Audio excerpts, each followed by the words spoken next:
Bonsoir à toutes et à tous. Merci de nous rejoindre ce soir. Nous avons la chance d'être accompagnés de Valérie Gastaldi qui va nous parler de comment placer son stop. Avant que nous démarrions cette session, est-ce que ceux d'entre vous qui sont déjà connectés peuvent me confirmer à l'écrit que la présentation est bien visible et que le son fonctionne correctement? Je vous rappelle que vous pouvez écrire dans la petite bulle carrée avec le point d'interrogation. Parfait. On me confirme que tout est bon. Eh bien, merci à tous.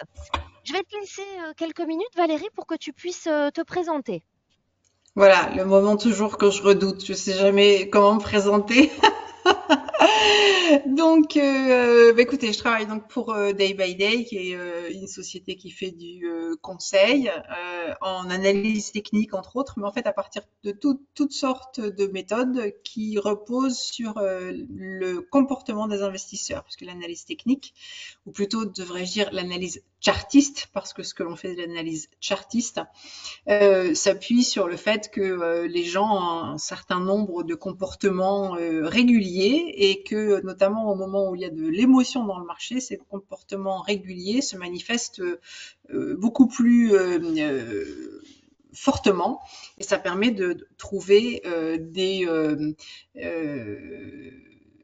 formes d'évolution régulière.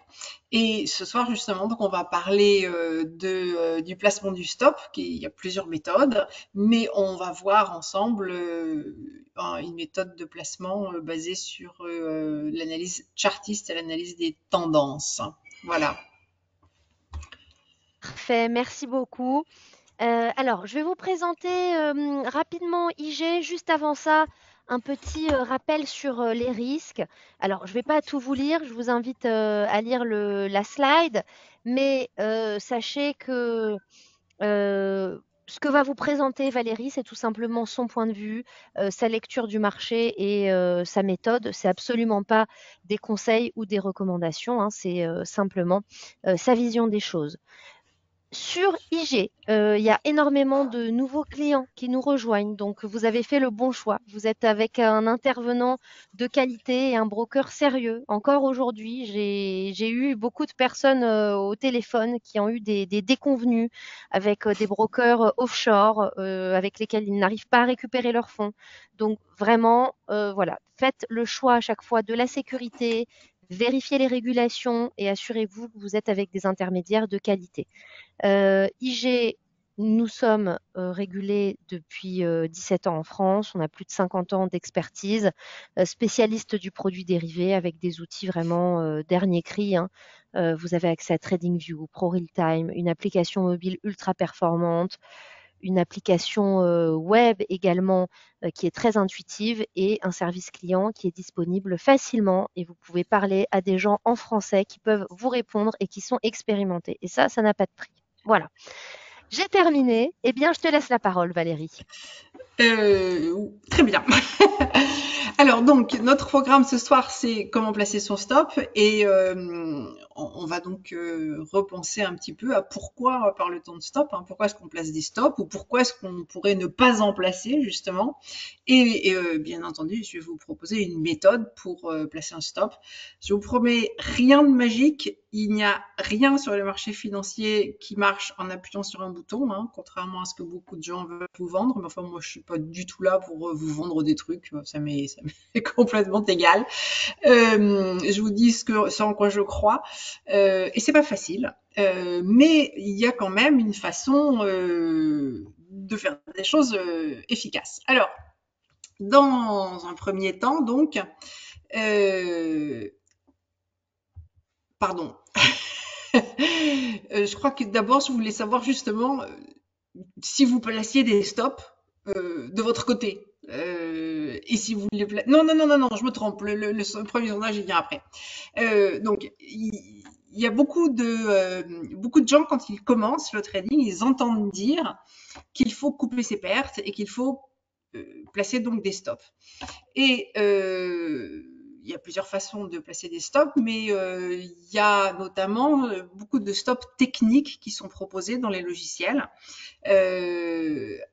qui sont basés sur des indicateurs qui vous calculent automatiquement un niveau de stop. Donc, il y a par exemple un indicateur qui est très, très connu, qui s'appelle l'indicateur parabolique, et qui, plus une tendance se développe, plus le stop de ce parabolique se rapproche des derniers cours. Vous avez une autre méthode pour placer les stops qui est souvent utilisée, qui s'appelle Bollinger. C'est des bandes de Bollinger, donc une moyenne mobile avec deux écarts de volatilité, enfin deux écarts types de chaque côté de la bande. Si on sort de la bande, on conseille de se stopper. Bon, complètement inefficace à mon avis.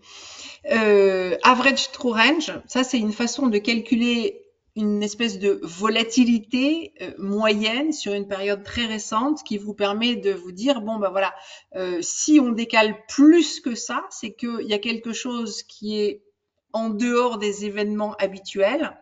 Et donc, si c'est en dehors des événements habituels, bah, il vaut mieux que je me stoppe parce que je ne sais pas ce qui peut se passer d'inhabituel. Je vous en cite juste 3, mais en fait, il y a des tas de gens qui en ont inventé. Et vous pouvez vous-même inventer vos indicateurs de stop, hein, pourquoi pas.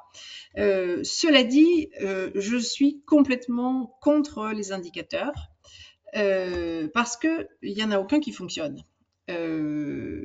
Alors, je suis embêtée parce que je croyais que voilà, j'ai pas les slides dans le bon ordre. J'ai déjà parlé de cette étude qui a été conduite par Pierre Bajrovitch et Olivier Scaillé. Ce sont des chercheurs en Suisse. Donc, c'est des chercheurs qui publient dans les journaux de finance internationaux. Ils ont publié une étude qui s'appelle ici Technical Trading Revisited, False Discoveries, Persistent Tests and Transaction Costs. Dans cette étude, avec des outils statistiques assez puissants et des méthodes qui vont combiner des univers d'indicateurs en passant en revue une infinité de combinaisons d'indicateurs avec une infinité de paramétrages d'indicateurs aussi, eh bien, il montre qu'en fait, il n'y a aucune possibilité pour qu'un investisseur ait pu à l'avance choisir la bonne combinaison d'indicateurs, celle qui allait marcher pendant les périodes suivantes, parce qu'il y a toujours des combinaisons d'indicateurs qui marchent. Hein. C'est pour ça qu'il y a des gens qui arrivent à vous en vendre, c'est qu'ils vous disent mais regardez, j'ai gagné tant, mon indicateur il a fait ceci, cela depuis 2 ans. Oui, mais il y a 5 ans, qu'est-ce qu'il a fait? Ou il y a 10 ans? Et en fait, qu'est-ce que vous allez faire si vous vous retrouvez à nouveau dans une période dans laquelle l'indicateur ne marche pas? Et si l'indicateur ne marche pas pendant 2 ans d'affilée, ça arrive, hein, pendant parfois 2 ans, parfois 3 ans, des indicateurs cessent de marcher et donnent des mauvais signaux. Qu'est-ce que vous allez faire? Combien vous allez perdre, etc., etc.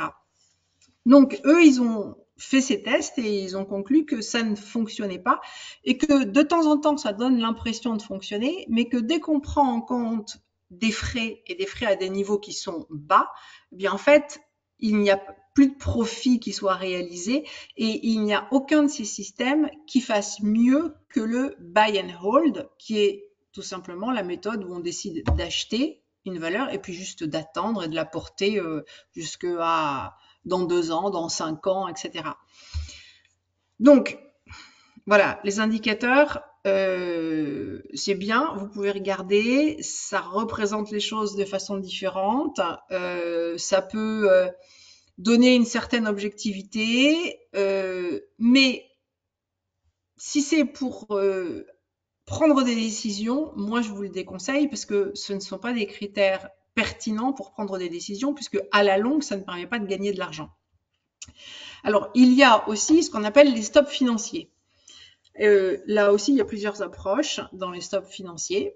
On peut placer un stop en valeur absolue, c'est-à-dire que vous vous dites, j'ouvre une position et sur cette position, j'ai acheté 100 actions ou CFD sur Nvidia. Ça vaut 130, 135, peu importe, hein, on va dire que ça vaut 130. Et j'ai acheté l'équivalent de 10 actions, 1300 euros. Je ne veux pas perdre plus de, sur cette valeur, 200 euros, par exemple. Voilà, donc ça c'est parce que à chaque fois que vous ouvrez une position, vous vous mettez un maximum d'argent à perdre par position en euros. Vous pouvez aussi vous autoriser un pourcentage de perte en pourcentage de la position. Donc, par exemple, vous vous dites, bah, j'ai ouvert, j'ai payé 130, mais je ne veux pas perdre plus de 3%. Et il y a même des courtiers qui vont vous proposer de faire ce qu'ils appellent des stops suiveurs, c'est-à-dire qu'à tout moment, ils gardent en mémoire votre maximum de gains que vous avez atteint et dès que votre position baisse, donc si vous avez pris 3% par exemple pour votre stop suiveur, si par rapport à votre plus haut de gain, la position baisse de 3%, votre position est coupée. Donc ça, c'est en pourcentage de la position. Ça peut aussi être en pourcentage de votre capital disponible, c'est-à-dire que à tout moment, si vous avez 10 000 euros à investir, vous pouvez vous dire que quelle que soit la position que vous ouvrez, que ce soit sur un CFD, que ce soit sur un turbo, que ce soit sur un CFD action, sur un CFD devise, tout ça, ça va avoir des leviers et des volatilités qui sont très différentes, donc sur lesquelles vous pouvez faire une allocation en capital qui est très différente, mais vous pouvez vous imposer que la perte sur chacune de ces opérations ne puisse en aucun cas dépasser 1% de votre capital. Chaque opération que vous engagez, à chaque fois que vous l'engagez, vous n'avez pas le droit de perdre plus d'1% de votre capital. Et je vous encourage vivement, quels que soient les stops que vous avez par ailleurs, à mettre en place cette règle, qui est une règle très saine pour pouvoir se donner un droit à l'erreur et continuer dans le long terme à être présent sur les marchés financiers. Mais ça, c'est un stop qu'en général, les gens n'utilisent pas, celui-là. Donc voilà, stop technique, stop financier, c'est les deux grandes familles de stop.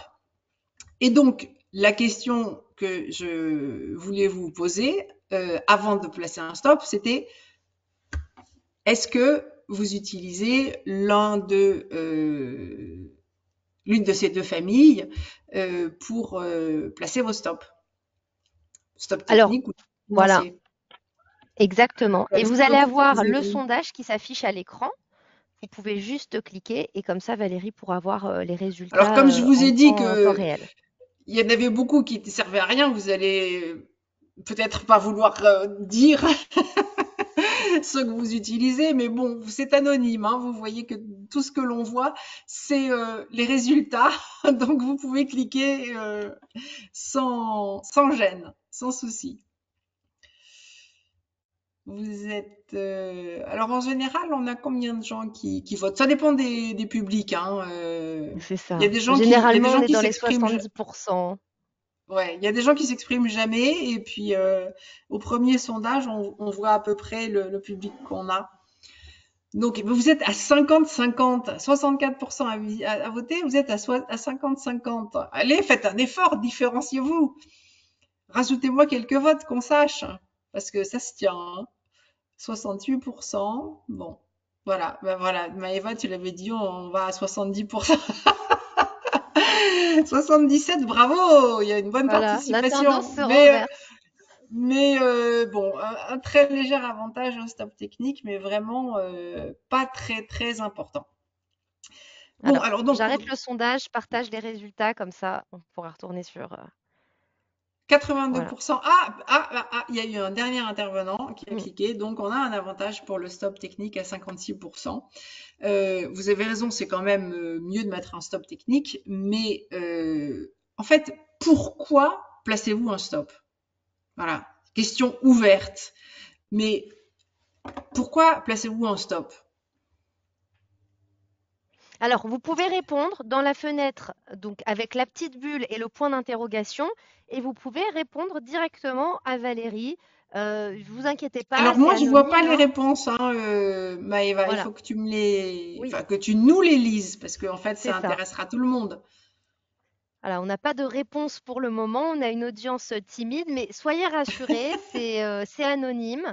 Alors voilà, ça y est, on a quelques réponses. A priori, pour limiter les pertes, mais je suis preneur de Ouais, votre vision des choses. Les marchés sont imprévisibles. Une deuxième personne qui dit pour limiter les pertes, pour ouais, protéger mon capital de départ, pour ouais, empêcher les pertes en cas de retournement. oui. Voilà, donc ça, c'est toutes les réponses qu'on a pour le moment. N'hésitez pas, hein, si vous voulez expliquer les raisons pour lesquelles vous placez un stop, pour une bonne gestion du Est-ce que... risque, Ouais. pour me rassurer psychologiquement, Ah, intéressant. Ouais. pour Ok. gérer mon risque-reward. Ok. Voilà, et pour le moment, on n'a plus de Ouais. commentaires. Bon. Alors, je vais vous proposer. Donc, on est d'accord, vous avez mis en avant. Euh, voilà, moi j'ai marqué contrôler la perte maximale. Plusieurs d'entre vous, vous avez dit pour limiter les pertes. C'est plusieurs façons de le dire, on est d'accord. Préserver le capital, vous l'avez mentionné aussi.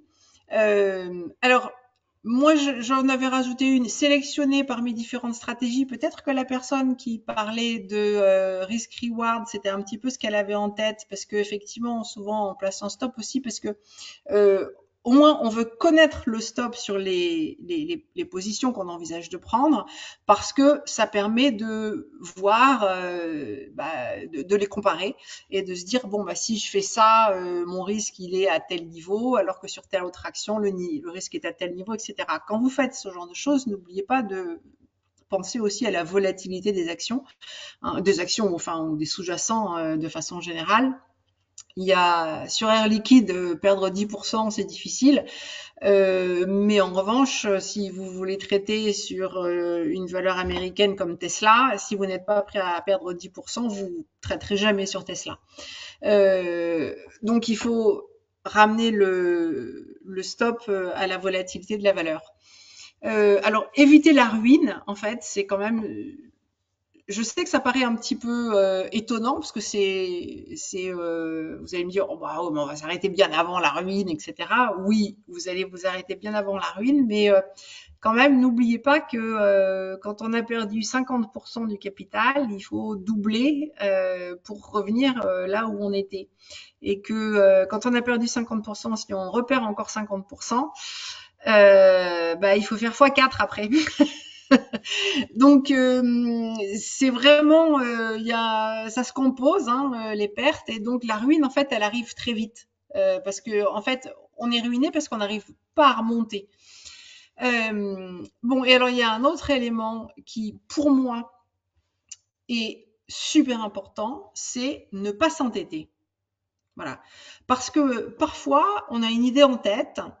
Euh, on met en place une position et si on met pas le stop, eh ben, on peut se laisser emporter dans un mouvement et que si on a mis un stop, bah, on se dit bon bah ok, on l'applique, on est stoppé, c'est désagréable, mais après on a en général un moment pendant lequel on n'a plus de position.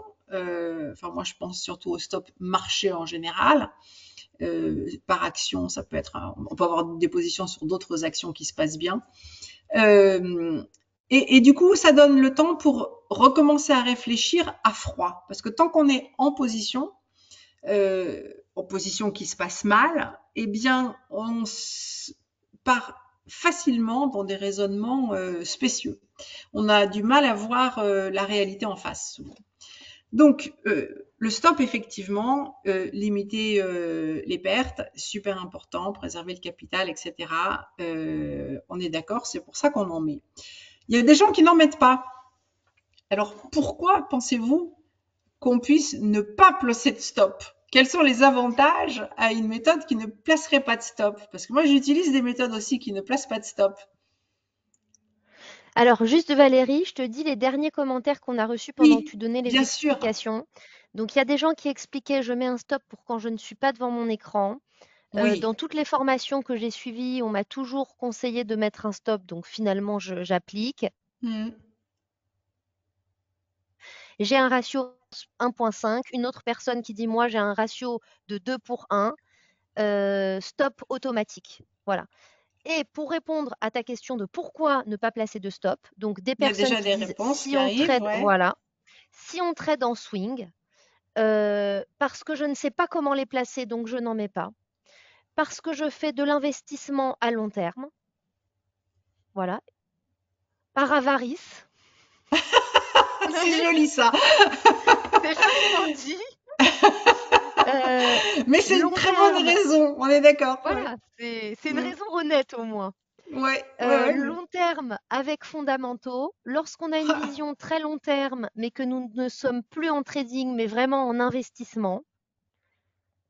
Donc voilà les commentaires qu'on a. N'hésitez pas, hein, si vous avez une vision différente, si les réponses que j'ai lues pour le moment ne correspondent pas aux raisons pour lesquelles bah, vous seriez amené à ne pas mettre un stop sur une position, Bah, moi, j'ai pas n'hésitez la pas à le même faire. raison. Moi, j'ai pas la même raison. Donc, pour le moment, personne n'a les mêmes raisons que moi. Alors je peux Bien que citer une raison. l'avarice peut-être que c'est une raison que je partage avec la personne qui a écrit ça. J'aime bien cette. Oui, Maëva, quelle raison? Les clients souvent me disent, je mets pas Oui. de stop parce que je suis devant l'écran. Et que je considère que Ah, quand je suis devant l'écran, eh ben, je serai en mesure, le moment venu, de déboucler la position. Donc oui. ça, je sais que je l'ai déjà entendu. Oui, alors ça, il y a aucun problème. Mettre un stop, c'est pas forcément le mettre dans la machine. Ça dépend de votre force de caractère et de votre discipline, hein. Euh, voilà. Moi, je déconseille de mettre les stops en machine. Mais en revanche, il faut les appliquer. Quand on a un stop en tête, il faut l'appliquer. Mais dans la machine, euh, c'est pas nécessaire. Même ça peut avoir des inconvénients.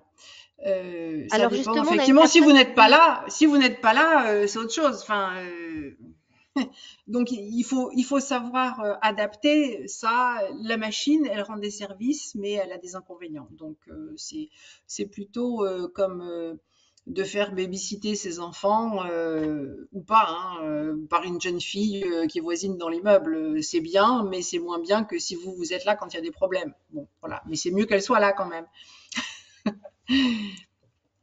alors les deux autres Donc, commentaires qu'on a ah reçus, oui. j'évite car le marché vient toujours les chercher. Une personne qui nous dit, Hmm. je n'avais pas de stop ce jour sur le CAC. Et après, ça, c'est une autre question, mais ça rejoint peut-être ce que tu disais tout à l'heure sur les indicateurs de volatilité. Existe-t-il un moyen de corréler la valeur d'un stop avec la volatilité? Voilà les trois commentaires Ouais. qu'on a eus. Ok. Alors donc voilà, l'avant-dernier, redis-le s'il te plaît, Maëva. Pas celui sur la Je n'ai volatilité.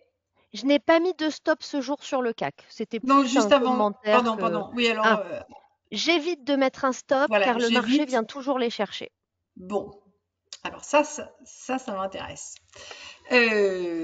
Parce que effectivement, il y a des gens qui vous disent, bah, je mets pas de stop parce que en fait, le stop, il est nuisible.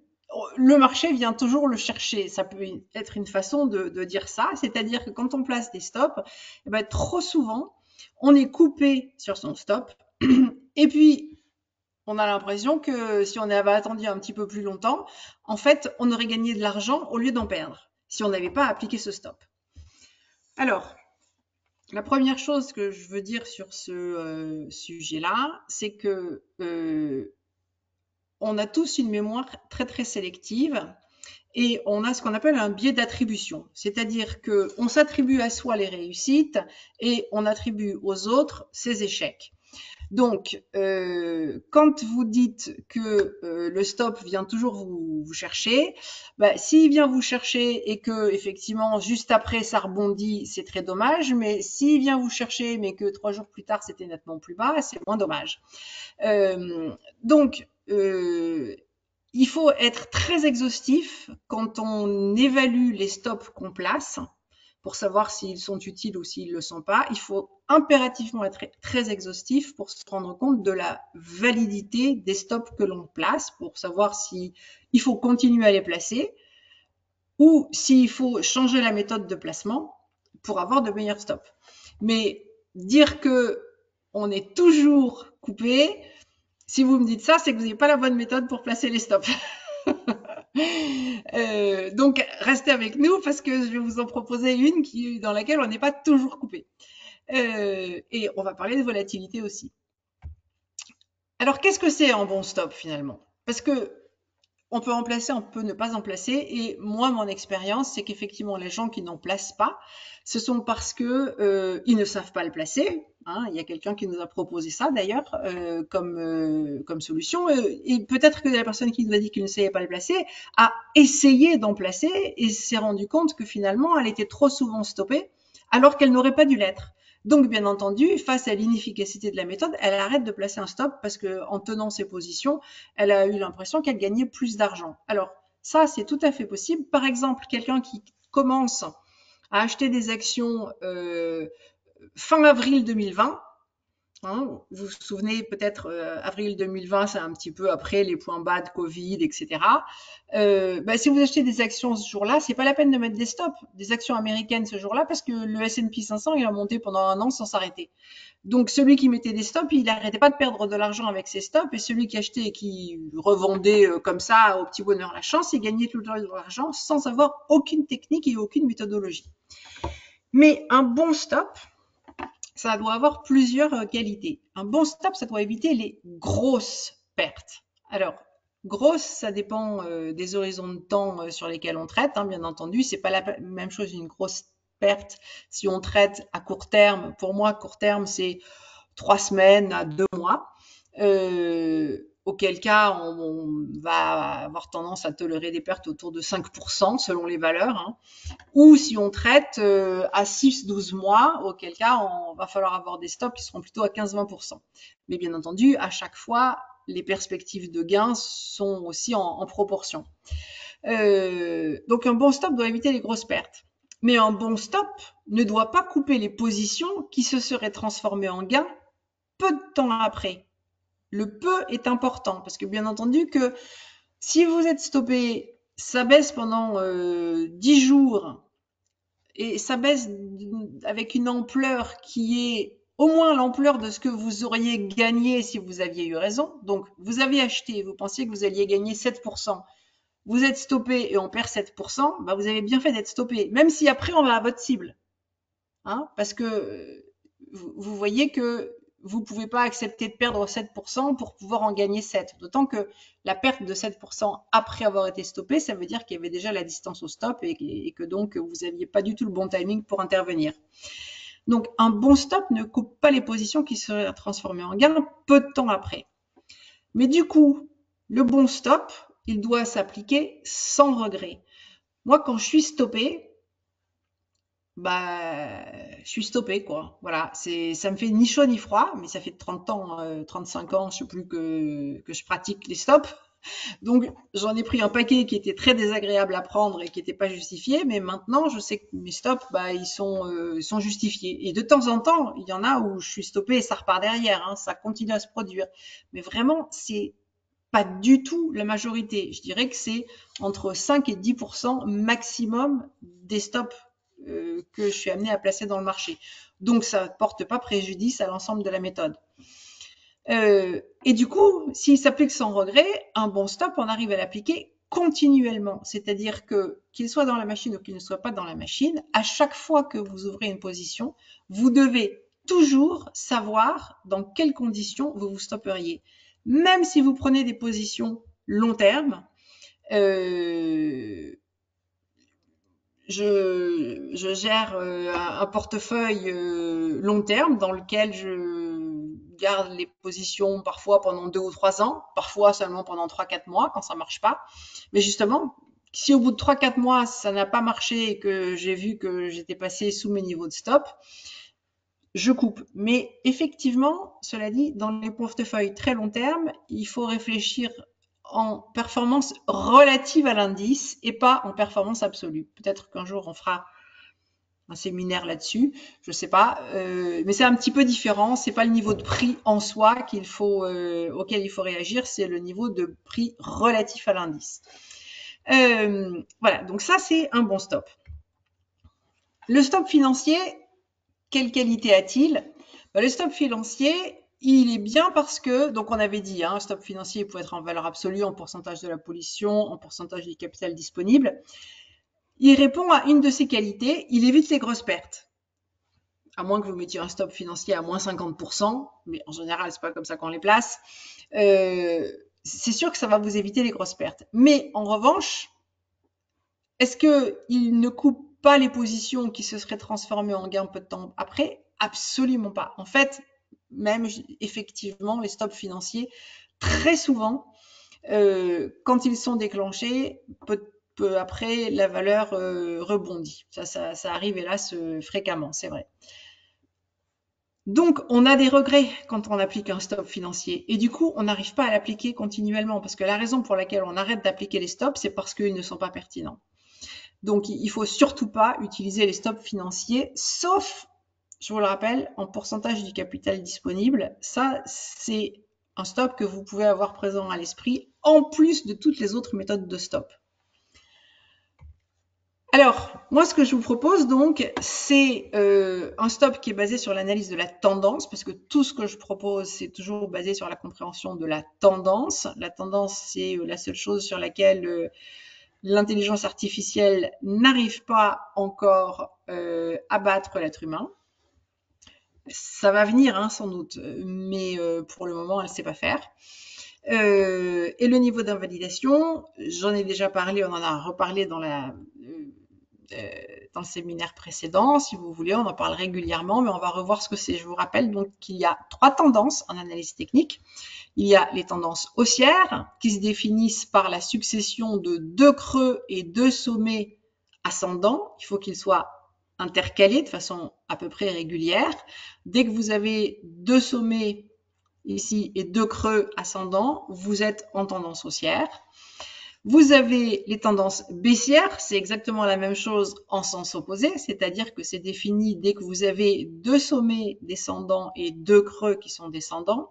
Et vous avez tout le reste qui sont les tendances qu'on appelle neutres, dans lesquelles vous allez avoir par exemple 2 sommets en hausse et 2 creux en baisse.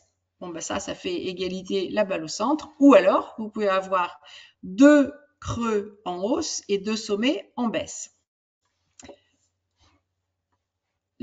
Quand on utilise la méthode des tendances, déjà, la première chose, c'est que on ne prend des positions que dans le sens de la tendance.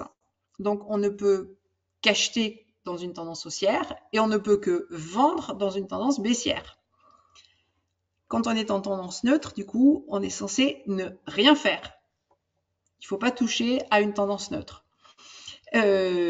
Donc ça, c'est déjà le principe général. Et je sais que il y a toujours des gens qui essayent de vendre les nouveaux sommets quand les indicateurs sont surachetés. C'est une très mauvaise stratégie, très très très mauvaise stratégie. Tout le monde il a été prouvé, il y a beaucoup de littérature sur le fait que la seule stratégie systématique qui marche, c'est d'acheter les nouveaux sommets.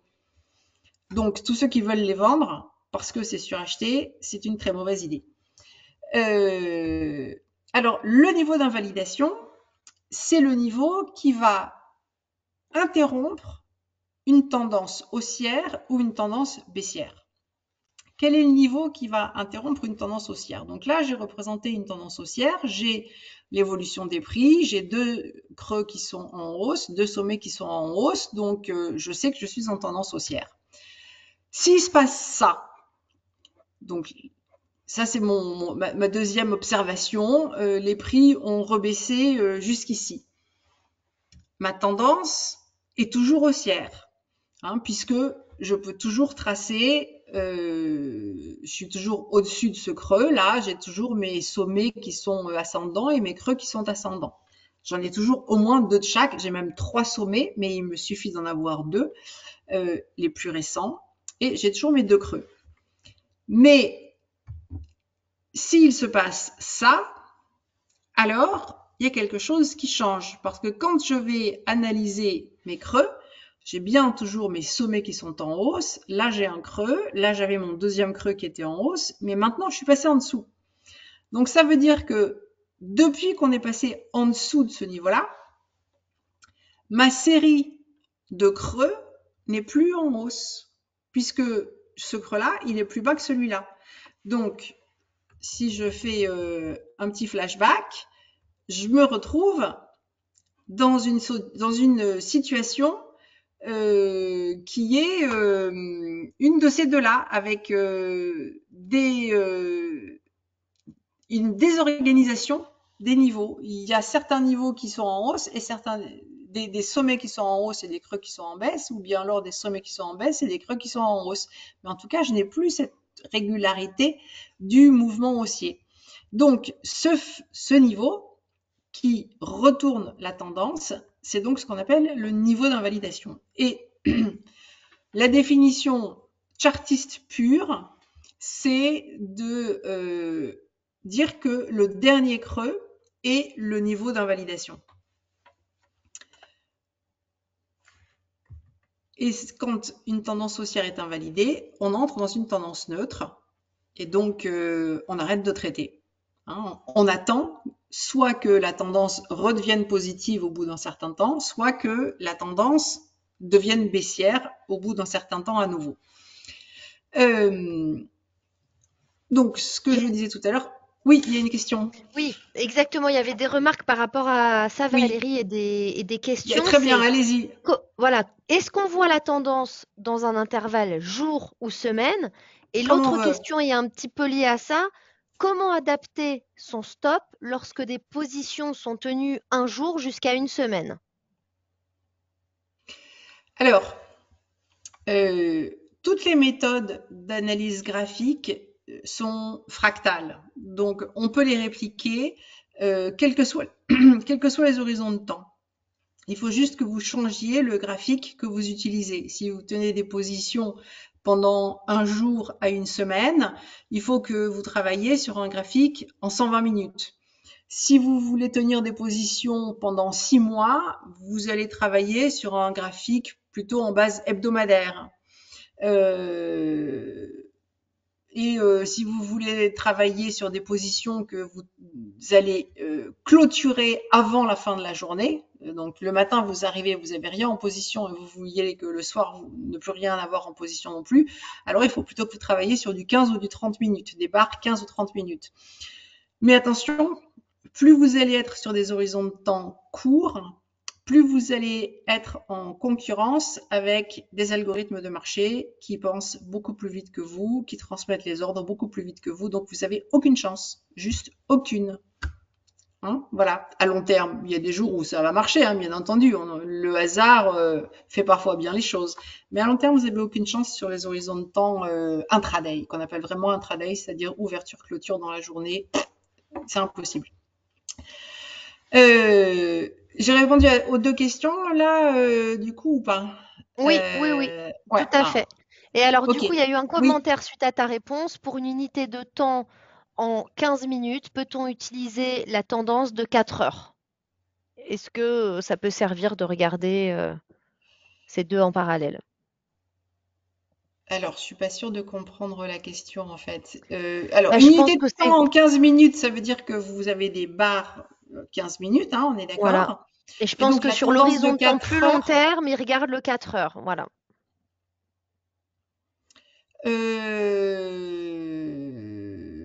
oui. Moi, je trouve que l'écart est un peu trop grand. Pour moi, entre deux horizons, si vous travaillez avec deux horizons de temps, un qui vous donne effectivement vos points d'entrée et vos points de sortie, et l'autre qui vous permet de vérifier la tendance dans laquelle ça s'inscrit, je recommande plutôt d'avoir un écart de 1 à 3 ou de 1 à 4 entre les deux horizons de temps. Alors, quand on passe du daily au weekly, on est forcément de 1 à 5. On n'a pas le choix. Quand vous passez de 15 minutes en 4 heures, ça fait quand même du 1 à 8, du 1 à 16. C'est trop. Donc, il faut que vous diminuiez, il faut que vous passiez plutôt sur du 15 minutes et 1 heure. Euh, mais je vous déconseille de le faire. Hein. Enfin, vous allez avoir tout le temps des faux signaux, vous allez être coupé tout le temps. Sincèrement, il n'y a pas de méthode qui fonctionne. Euh, voilà, donc il est très important de se souvenir qu'il n'y a de niveau d'invalidation qui existe dans une tendance haussière que pour des positions à l'achat. D'accord? C'est-à-dire que si vous êtes en tendance haussière, bon, je suis obligée de vous ouvrir de vous prendre un petit exemple rapide. Là, il me semblait que j'en avais un en tête. Est-ce que vous avez un sommet qui a été euh, franchi sur une valeur? Enfin, il y a une action qui fait tout le temps des faux signaux sur ArcelorMittal. Donc, on va forcément trouver un faux signal. Mais non, je vais prendre. Bah tiens, alphabet. Alphabet. Voilà. Hop. Alphabet récemment, il y avait une résistance, pouf, on est sorti, on a franchi cette résistance sur Alphabet. Euh, et ici, là, tant qu'on était sous la résistance, donc sous 201, 202,30, il y a des gens qui veulent vendre à découvert parce qu'on est en train de tester pour la 3e fois la résistance. L'analyse technique vous interdit de faire ça parce que la tendance, elle est haussière et donc vous n'avez pas le droit de vendre à découvert. Donc ça n'était pas un niveau d'invalidation, c'était un stop que vous avez décidé de placer. Vous l'avez sans doute placé un petit peu au-dessus. Mais ça n'est absolument pas quelque chose qui entre dans la méthode que je suis en train de vous présenter. Dans la méthode que je vous présente, vous ne pouvez, dans une tendance haussière, qu'être à l'achat et donc on ne recherche des niveaux d'invalidation que sous les cours. Dans une tendance baissière, vous ne pouvez qu'être à la vente et donc vous cherchez des niveaux d'invalidation qui sont nécessairement au-dessus des cours quand vous êtes en tendance baissière. Et en tendance neutre, vous n'avez rien à faire, donc vous n'avez pas de stop. C'est ça, the trend is your friend. Hein. Vous avez entendu parler de cette phrase, la tendance est mon ami. Oui, ça veut dire qu'on achète dans les tendances haussières et qu'on vend dans les tendances baissières et rien d'autre. Bon. Je le rappelle parce que les gens enfreignent continuellement cette règle. Alors, là, je vous ai présenté le niveau d'invalidation de la tendance. Donc, mais le niveau d'invalidation, il faut savoir que c'est un niveau qui reste un niveau théorique, c'est-à-dire c'est un niveau de graphique. Il va correspondre à un niveau très particulier dans l'organisation des prix parce que c'est le niveau sur lequel vous allez avoir la plus grosse bataille entre les acheteurs et les vendeurs.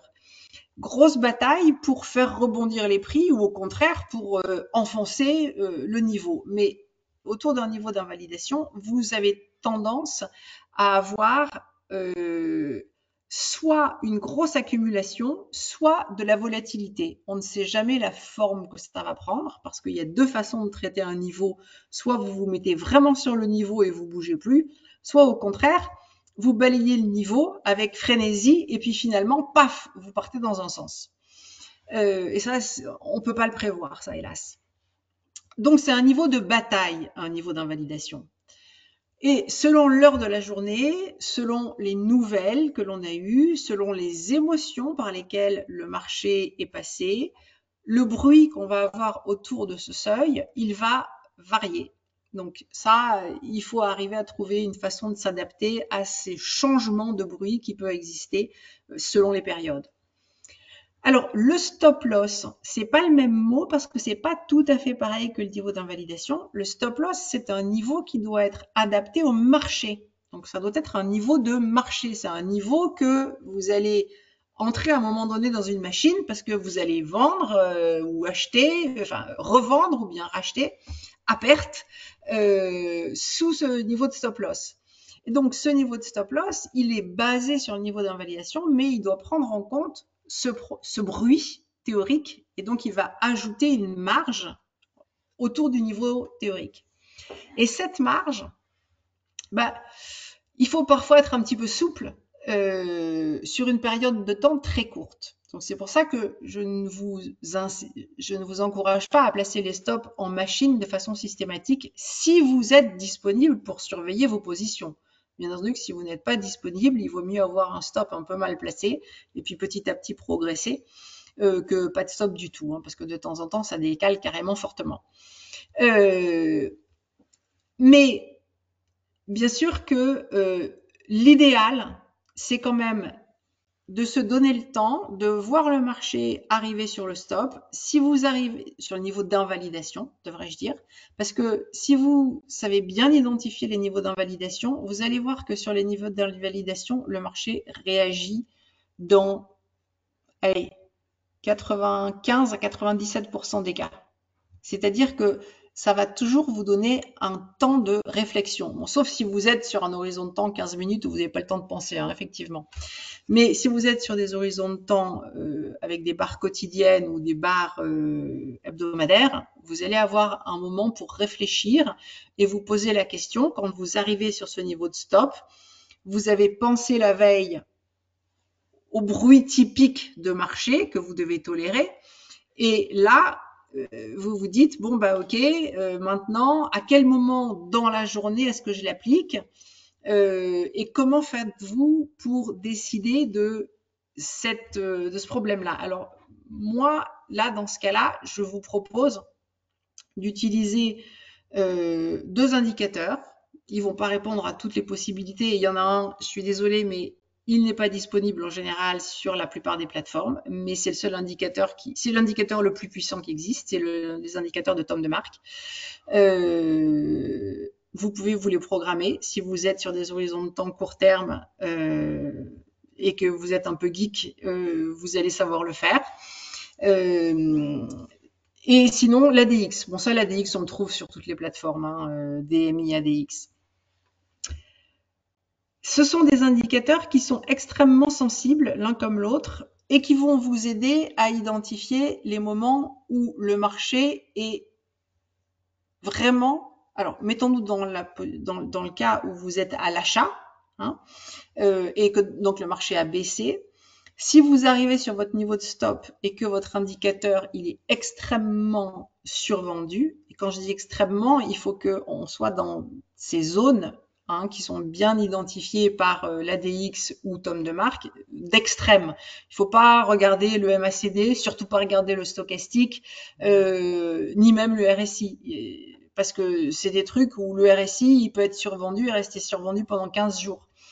L'ADX, ça peut lui arriver aussi, mais si vous apprenez à utiliser l'ADX, vous allez voir qu'il y a certaines configurations d'ADX, parce qu'avec l'ADX, vous avez aussi le DMI+, et le DMI-, et que quand le DMI+ et le DMI- sont en train de retester leur niveau, et que l'ADX est extrêmement suracheté, là, ça vous dit quand même quelque chose qui, souvent, vous permet d'attendre la clôture.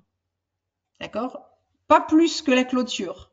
Il ne faut pas, quand on a un stop en tête et qu'on l'atteint ce jour-là, vous pouvez vous poser la question pendant la journée, si on est sur un extrême très important, vous pouvez vous poser la question d'attendre, mais à la clôture, il va falloir que vous décidiez de ce que vous faites. Donc, 10 minutes avant la clôture, il faut que vous regardiez où vous êtes. Est-ce que vous êtes toujours en dessous de votre niveau d'invalidation et du petit bruit que vous tolériez ou pas? Parce que n'oubliez pas, là aussi c'est une chose que souvent on oublie parce que on n'aime pas perdre et que souvent on surréagit aux situations de perte. Un niveau d'invalidation, il n'est en frein qu'à la fin de la période du graphique que vous utilisez. Donc, si vous êtes en train de travailler sur un graphique en base quotidienne, ça n'est qu'à la clôture que vous saurez si votre niveau d'invalidation est enfoncé ou pas. Si vous travaillez sur un graphique en base hebdomadaire, parce que vous voulez porter vos positions pendant quelques mois, il faut que vous attendiez à la fin de la semaine. Il ne faut pas que vous réagissiez à ce qui se passe pendant la semaine. Si le lundi, on enfonce le niveau d'invalidation, bah, normalement, vous ne devez pas réagir. Je dis normalement parce que il y a certains cas où on a une figure qui est déclenchée, on a un gap qui est ouvert, on avait déjà une longue consolidation, etc., etc., et on a un signal qui semble vraiment très pertinent. Mais si vous êtes justement dans ces cas où vous commencez à avoir une certaine survente et que vous êtes sur un horizon de temps, n'oubliez pas d'attendre la fin de votre horizon de temps pour savoir où on en est. Est-ce qu'il y a des questions, Maëva, à ce stade-là déjà? Parce que Non, Il y a pas beaucoup de questions là, d'informations donc sur. ouais. Mais je pense que c'est Bon. très clair parce qu'il n'y a pas de questions. N'hésitez pas, hein, alors qu'on s'approche de la fin, à poser vos Donc questions, voilà, à donner le des vrai gros précisions. problème, ça va être ces faux signaux que vous allez devoir repérer. Hein. Donc ces niveaux, donc vous avez les faux signaux qui sont causés par le bruit. Donc là, euh, je vais reprendre un graphique. Je vais vous prendre le graphique du S&P parce que de mémoire, on a voilà. Donc par exemple, euh, ici, au mois de janvier, le S&P 500, il a enfoncé, enfin déjà, il avait déjà enfoncé. Vous voyez que je grossis pour que vous voyez bien parce que moi je vois bien, c'est en gros, mais vous, et je vais mettre même en chandelier parce que comme ça on voit mieux les ouvertures et les clôtures. Là, vous aviez un niveau de support hein, sur mon trait gris. Et ce jour-là, on a enfoncé ce niveau de support, mais on l'a enfoncé à l'ouverture. Donc, je vous ai dit, si votre stop il était placé sous ce niveau de support-là, ben, à l'ouverture, il fallait que vous soyez patient parce que l'invalidation, elle n'est et donc si invalidation, le stop ne doit être réellement déclenché qu'à la clôture.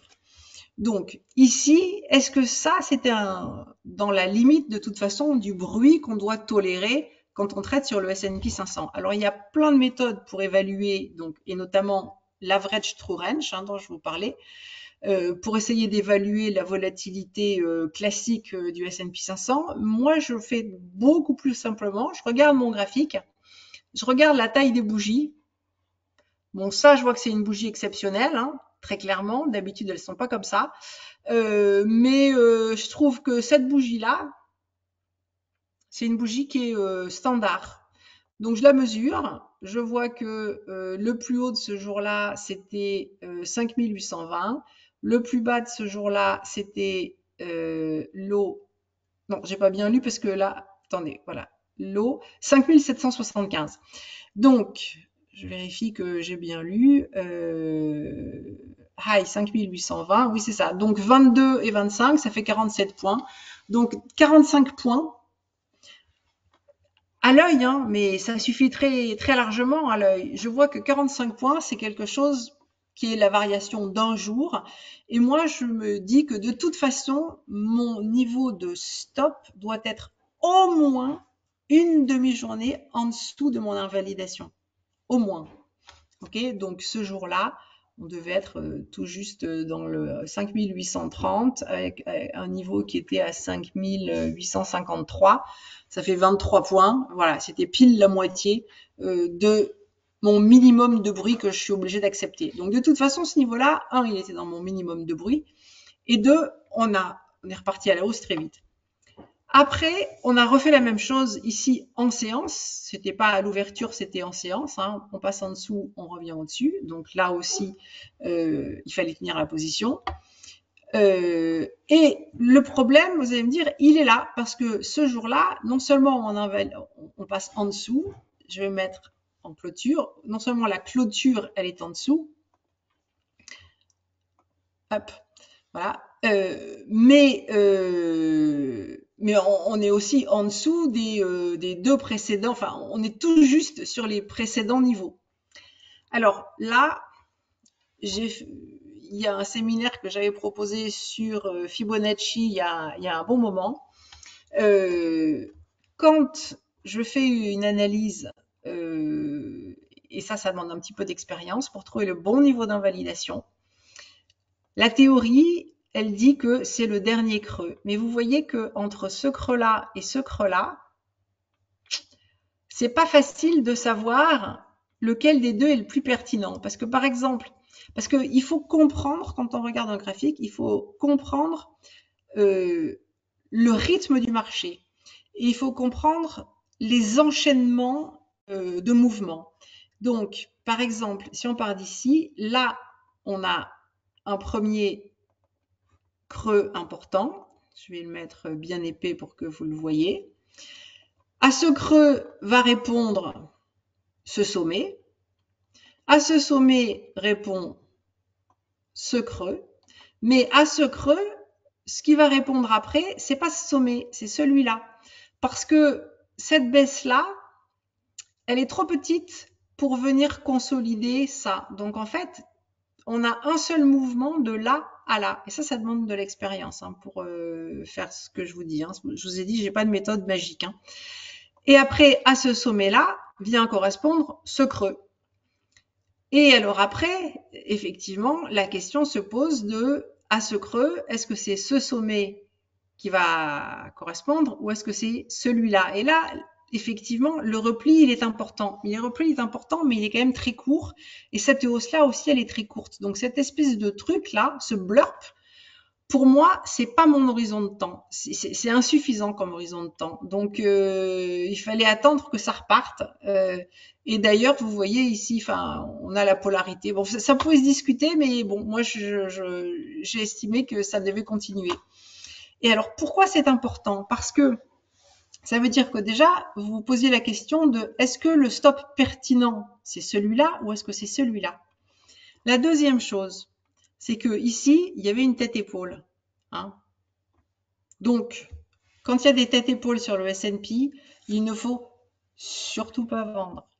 Parce que le S&P, c'est l'indice qui est le plus fort du monde. De tous les indices mondiaux, c'est celui qui monte le plus. Bon, à l'exception du Nasdaq, pas tout le temps, ils se tirent un peu la bourre l'un l'autre, mais en tout cas, il est plus fort que tous les indices européens, chinois, trucs, machin chose. Et donc, un signal de vente sur le S&P 500, il faut surtout pas se précipiter. Il faut lui donner du temps parce que dans la plupart des cas, les signaux de vente que vous allez avoir sur le S&P 500, ça va être des faux signaux parce que c'est l'indice le plus fort du monde. Sur le CAC 40, tous les signaux d'achat que vous avez, vous devez vous méfier parce que lui, c'est l'indice le plus faible en Europe. Donc, à chaque fois qu'il donne un signal d'achat, vous devez vous dire, ouh là là, non, j'ai pas envie d'acheter lui. Est-ce que le DAX donne aussi un signal d'achat? D'accord? Parce que le DAX, il est beaucoup plus fort. D'ailleurs, même le MIB en ce moment italien ou l'IBEX espagnol. Mais, donc là, tout ce que je vous raconte, je suis obligée de vous le dire rapidement. On a fait des webinaires qui couvrent ces sujets-là extensivement. Ça s'appelle Comment augmenter votre probabilité d'avoir raison et Fibonacci, parce que je peux pas tout vous dire en une heure. Mais donc, en fait, il faut aussi combiner cette analyse avec l'analyse de votre dernier creux pertinent, c'était a priori là. 2, si vous voyez une tête-épaule sur le S&P 500, dites-vous d'abord qu'il y a un risque de piège. 3, regardez toujours les retracements de Fibonacci et si vous n'avez pas de retracement sur votre niveau, si vous êtes au-dessus du niveau de 38%, le niveau de 38%, il est là, méfiez-vous parce que dans la plupart des cas, et notamment sur le S&P 500, le niveau de stop le plus pertinent, c'est celui qui est le plus près du niveau de 38%. En tout cas, un peu en dessous du niveau de 38%. Si vous en avez deux qui sont proches l'un de l'autre, c'est un peu en dessous. Donc, voilà tout un laïus qui n'est pas simple à reproduire, je vous l'octroie, mais vous pouvez y aller par étapes parce que petit à petit, si vous faites ça, vous allez vous aussi apprendre. C'est-à-dire que vous voyez que je vous ai mis des petits traits là pour identifier les creux et les sommets. C'est ce que j'ai fait pendant des années parce que parfois, on ne veut pas voir ce qui est sur le graphique. Si vous mettez des petits traits, ça va vous forcer à voir que la tendance est haussière ou qu'elle est neutre. Bref, ça va vous forcer à voir les choses et donc ça va vous éviter de faire des bêtises. Le S&P 500, pour le moment, il est toujours positif. Il est toujours positif, mais vous voyez que j'ai mis, moi maintenant, ce qu'on appelle le support majeur ici, à 5995. Sur tous nos graphiques, les supports majeurs, c'est toujours en fait les niveaux d'invalidation. Et ce niveau d'invalidation, maintenant, je l'ai mis très près. Pourquoi? Parce que on a eu cette tête-épaule qui a été déclenchée en piège. Là, pas de surprise. À partir du moment où on a un piège, ce que l'on doit envisager, c'est que le S&P va faire l'opposé, c'est-à-dire qu'il va prendre la taille de la tête et il va la reproduire à la hausse. Ça, c'est une méthode qui a fonctionné pendant d'assez nombreuses années, mais qui ne fonctionne plus beaucoup parce qu'il y a plein d'algorithmes qui la développent. Donc à partir du moment où il y a plein d'algorithmes qui font quelque chose, ça marche plus parce que le potentiel est déjà anticipé par les gens qui ont acheté en anticipation du résultat. Donc, comme je sais que les algorithmes utilisent cette méthode, je suis méfiante. Et à partir du moment où on est revenu là sur les sommets, j'ai dit, je fais l'hypothèse qu'on est en consolidation et que, enfin, je fais l'hypothèse qu'on est peut-être en consolidation et pas en tendance haussière. Tant que je n'en ai pas la preuve, je n'en ai pas la preuve. Mais le risque, c'est qu'on soit peut-être en consolidation. Et donc, ce que j'avais fait, c'est que, hop, j'avais mesuré ça et j'avais mis mon stop d'abord. J'avais vu que le 38% était là, j'avais un gap, donc j'avais mis mon stop juste un tout petit peu au-dessus, enfin 20 points au-dessus, hein, à peu près. Et je l'ai ajusté un petit peu après parce que j'ai vu que j'avais été trop serré. Bon, mais si on est en consolidation, le niveau le plus pertinent, ça devient le 50% et pas le 38%. Mais donc, si on enfonce 50%, c'est qu'on n'aura pas réussi à accélérer à la hausse après avoir fait un piège. C'est donc que le marché a effectivement déjà anticipé la poursuite de la hausse. Et donc, moi, j'ai pas envie d'attendre trop longtemps parce que on va sans doute retourner tester le bas de l'intervalle. Si on est en consolidation, on retourne sur le bas de l'intervalle. Donc, je pars tout de suite. D'accord? Mais c'est parce que là, je suis dans une situation où j'ai déjà 2, 3 sommets, 4 sommets qui sont alignés sur le S&P 500. Donc, j'ai réellement une possibilité de consolidation. Mais quand on était ici, j'avais pas encore cette possibilité franche de consolidation. Donc là, je m'appuyais sur 38% de retracement du mouvement précédent. Plus tôt dans le temps, ici, ben, là, si on avait appliqué un stop à 38%, on était stoppé. Le 38%, il était là. Je vais vous le remettre en gras pour que vous le voyez bien. Voilà, le 38%, il était là. Hop. Voilà. C'était ça. Quand on ouvrait là en dessous, alors, on ouvre en gap. Donc là, pourquoi est-ce que on est censé attendre la clôture pour se stopper, hein? Bon, et d'une. Mais quel raisonnement est-ce qu'on va se tenir à partir du moment où on voit qu'on enfonce le niveau d'invalidation sur le S&P? On va voir qu'on était venu une première fois le tester, ce niveau d'invalidation, et qu'on avait rebondi. Mais qu'à la suite de ce rebond, la première fois quand on était venu, vous voyez que le niveau d'invalidation, il n'était pas tout à fait sur le précédent creux. Hein. Le 38%, il était juste un petit peu en dessous. Donc là aussi, le S&P, très souvent, il piège. Donc c'est pour ça que je vous dis, regardez bien le 38 aussi sur le S&P. On rebondit, mais on rebondit, on ne fait pas de nouveaux sommets et on ne franchit même pas le précédent petit sommet de ce S&P 500. Donc en fait, sur les horizons de temps très courts, on commence à avoir une organisation, je parle bien de très court, hein. On a des gens qui sont en train de voir sommet, creux, sommet, creux, sommet. Donc on a des gens, tout ça orienté à la baisse, qui sont en train de se dire la tendance est baissière. Normalement, ils ont leur stop qui est ici. Parce que ça, c'était le précédent sommet dans la baisse. Donc, le stop de tous les gens qui sont en intraday baissier, il est là. On n'a pas franchi ce stop-là. On ouvre un gap en dessous du niveau de 38%, en dessous du dernier creux sur lequel on avait bien réagi.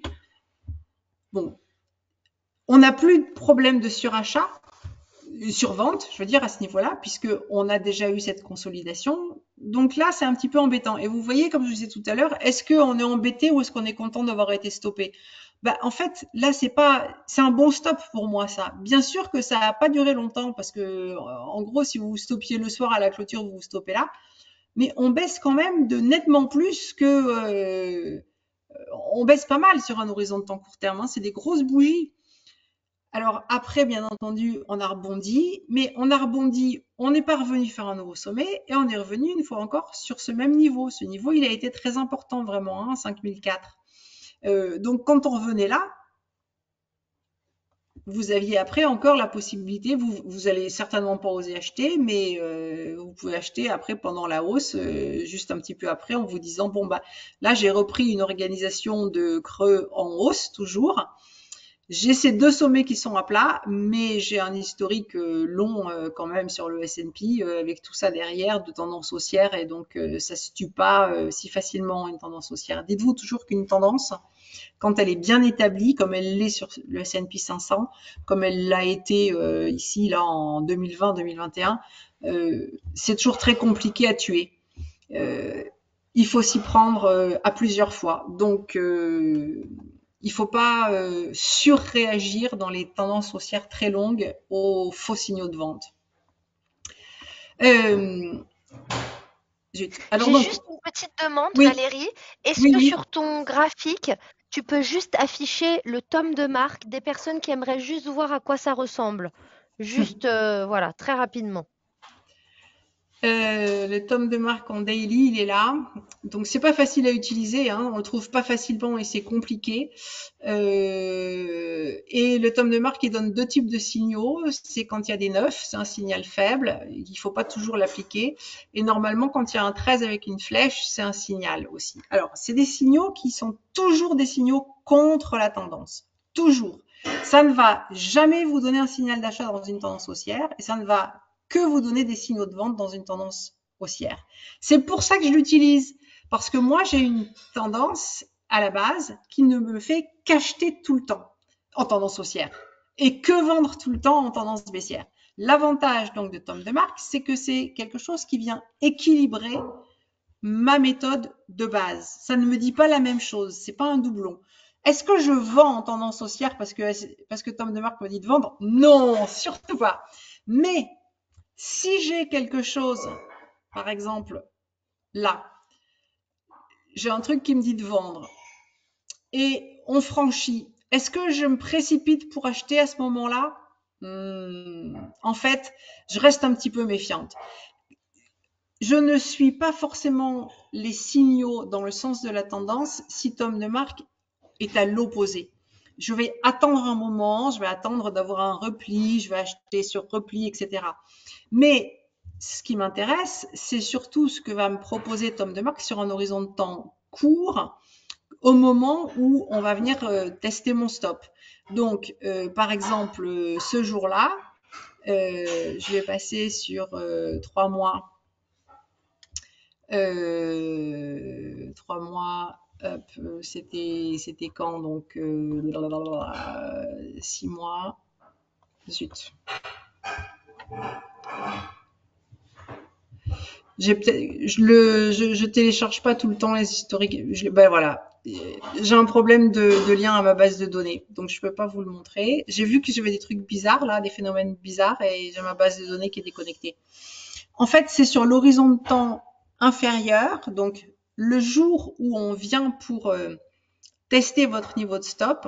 Vous allez regarder, donc si vous travaillez sur une horizon de temps quotidien, vous allez regarder sur du 2 heures, 1 heure ou 2 heures, vous allez regarder si Tom de Marque vous dit d'acheter en 1 heure ou en 2 heures. Parce que si Tom de Marque vous dit d'acheter en 1 heure ou en 2 heures, vous vous énervez pas, vous attendez bien la clôture. Si Tom de Marque il ne vous dit pas d'acheter, que il y a un décompte en tome de marque, hein, donc il faut attendre le 13. Donc si on est sur le 12, on est presque sur le signal d'achat, mais si vous êtes dans votre décompte sur 4 ou sur 5, que vous êtes en train d'enfoncer votre niveau, que vous avez un gap, etc., ben voilà, tout ça c'est des probabilités. Hein. Il n'y a rien qui a raison tout le temps. Mais pour moi, c'est un indicateur qui est super intéressant parce que c'est extrêmement objectif dans l'interprétation. Je sais que tant que j'ai pas de 13, 12 ou 13, j'ai pas de raison d'acheter.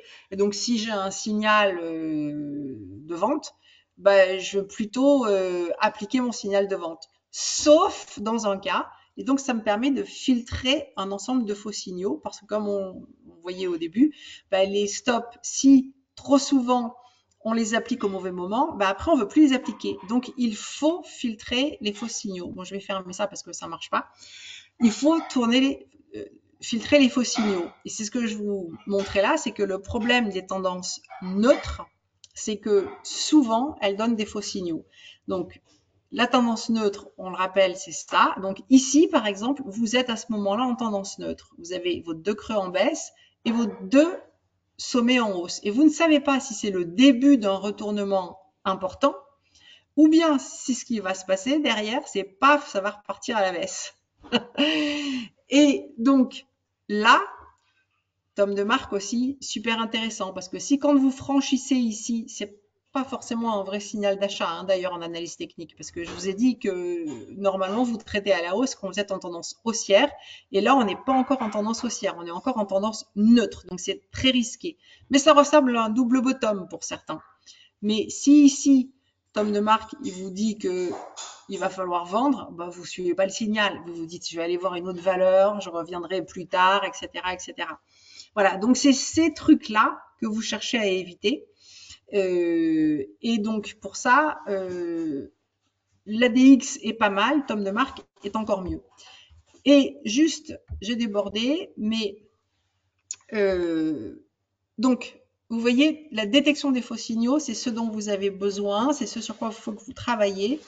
Et il faut que vous le fassiez de façon rigoureuse et que vous mettiez au point une méthodologie pour traiter le signal.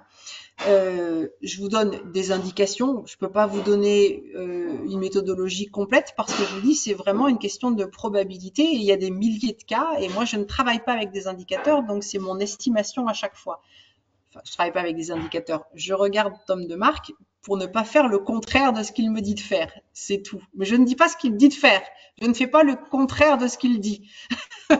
D'accord? Vous voyez la différence énorme entre les deux. Mais en tout cas, ce qui est super important, ne croyez jamais que vous savez. Parce que quand je dis ça, ça veut dire que ne vous fiez jamais à votre intuition, à vos certitudes, parce que aujourd'hui, par exemple, je ne parle pas d'aujourd'hui même, mais dans le cas où on se projetterait ensemble, vous avez eu une mauvaise nouvelle fondamentale, vous ouvrez un gap un petit peu au-dessus du support, vous arrivez sur le support après avoir ouvert le gap le jour de la mauvaise nouvelle. Vous dites, mais là, de toute façon, le niveau, il va être enfoncé. Eh ben, et non, justement, très très souvent, quand vous avez une nouvelle fondamentale qui ouvre un gap au-dessus d'un support, on n'enfonce pas le support. Le soir, on revient au-dessus. Très souvent, c'est dans la majeure partie des cas. Donc, ne vous fiez jamais à ce que vous croyez savoir. Appliquez toujours une méthodologie qui est statistiquement fiable. Je vous parle de Tom de marque parce que mon expérience, c'est que j'arrive à l'utiliser de façon statistiquement fiable.